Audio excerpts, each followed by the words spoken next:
other words, route request messages are passed through the network frequently. So a route request message might arrive at the source from its intended destination, and that will include a sequence number. So that sequence number is what the source keeps in mind. That's the last piece of information that is heard from the destination. So the source sequence number, this is basically a packet counter at the source, and it ensures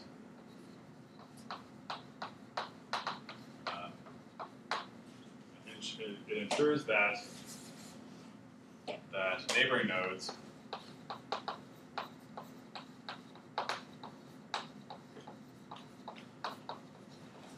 know how fresh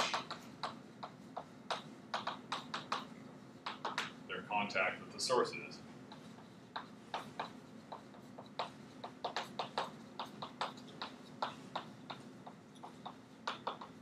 In other words, if the source starts sending a lot of messages out with its sequence number, and some intermediate node observes this route request and makes a note of that sequence number, a later packet might come along with a different sequence number that's greater. So that downstream node will know that that other packet is a fresher packet. It's arrived from the source more recently, or was transmitted from the source more recently. So i.e., nodes can put packets in order of freshness.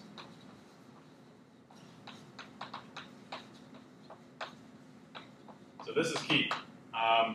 In a dynamic network, such as a sensor network, it's very important to keep track of how recent your network information is. So in the example I gave a second ago,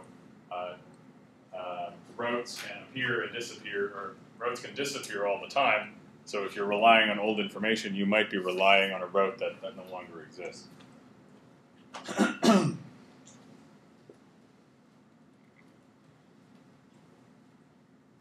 So the reason why the source includes the destination sequence number in its route request is because the source is basically saying, this is the last time that I heard from the destination.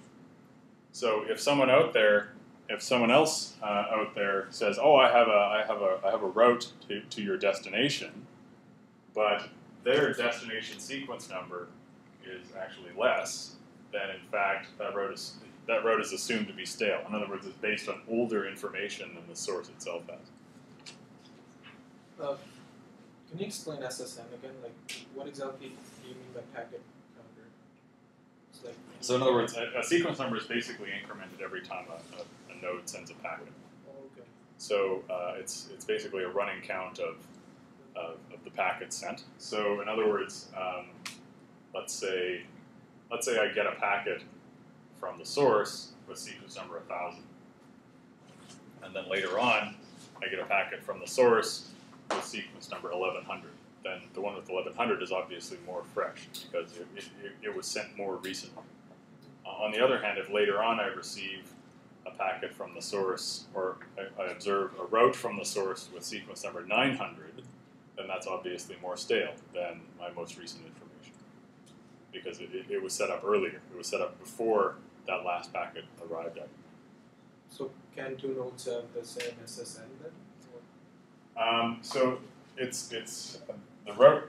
It only matters in terms of the route request. So it's not a unique identifier. What it is for a particular node, that's sort of the freshness measure.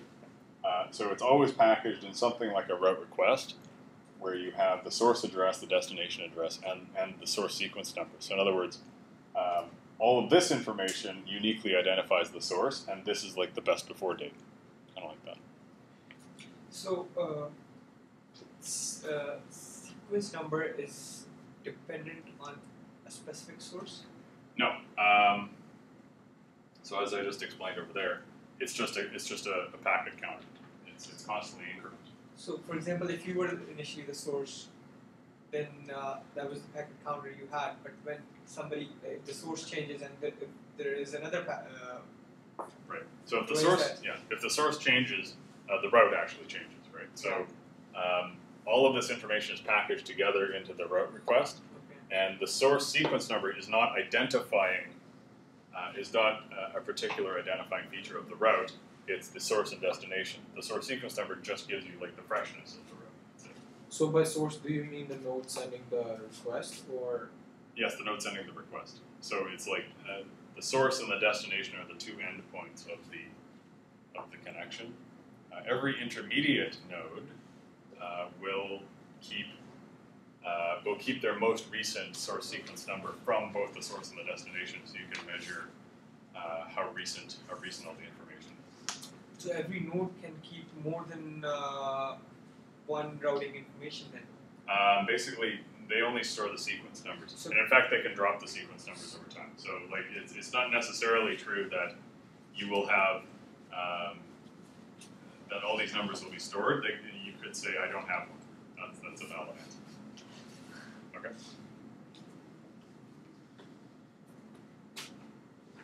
Okay. So that actually feeds into my next point,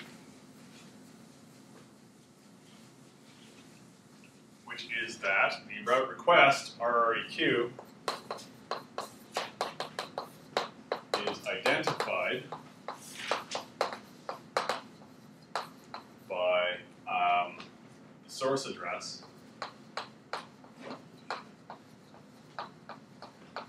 and the broadcast ID. Broadcast ID, it's not a meaningful number, it's just a unique number that the source assigns to every RREQ. So as long as the broadcast ID is unique, it's kind of like the serial number. So all RREQs are identified this way, not by the source sequence number. This need not be unique, it just needs to be incremented.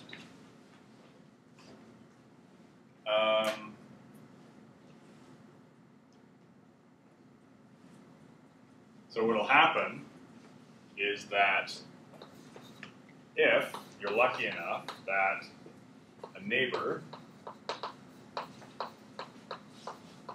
has a route to the destination, then the source is informed.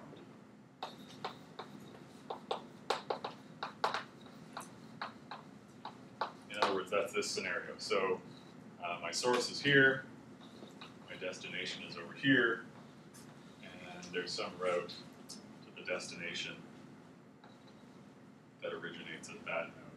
Or in other words, it could actually involve an alternate source. So the route could actually go from here to here, but it just happens to pass close to this source. So the source has a bunch of neighbors, and it sends its RREQ to all of its neighbors. So it just so happens that this neighbor is involved in the route from a different source to the destination. So it'll respond that it has a route, and now this source's route to the destination goes through that node. Yeah. So how are we making sure if the route from N to D is not stale? We check the sequence numbers. So how are we checking sequence number in this specific example? Because this destination, because if this route is active, then okay. So when is the last time that this source heard from the destination? Probably longer ago than this node did, because this node is on an active route to the destination. So therefore, this node will have a much more recent sequence number than this one. So when this source sends its sequence number as part of its route request, let's say its destination sequence number is 100. So this is in an active route, so it's been hearing from the destination frequently, and its destination sequence number is, let's say, 500. So therefore, this is much more recent information than